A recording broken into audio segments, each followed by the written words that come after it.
One of the most difficult choices I have ever faced in life was in 2008. I think I had maybe $30 million left, or $30 or $40 million left in 2008. I had two choices. I could put it all into one company, and then the other company would definitely die, or split it between the two companies.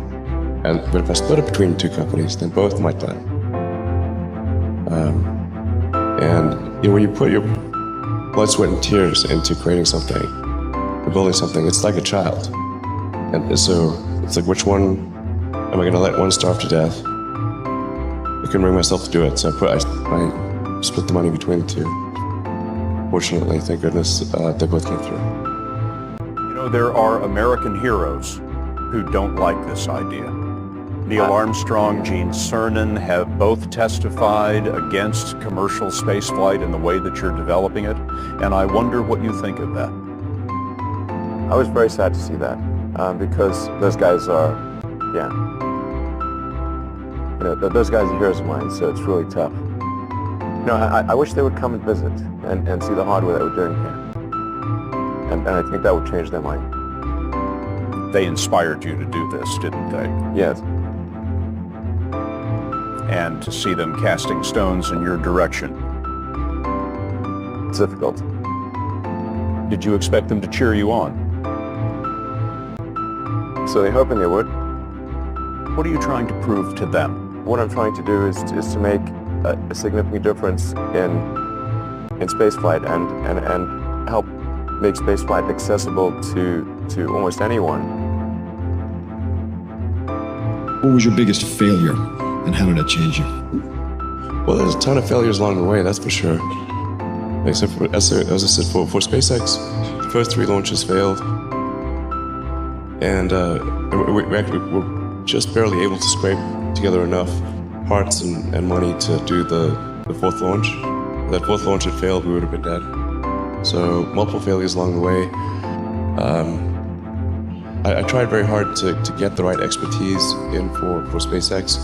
I tried hard to find a great chief engineer for the rocket, but the good chief engineers wouldn't join, and the bad ones, well, there was no point in hiring them. So I ended up being chief engineer of the rocket. So if I could have found somebody better, then we would have maybe had less than 3 failures.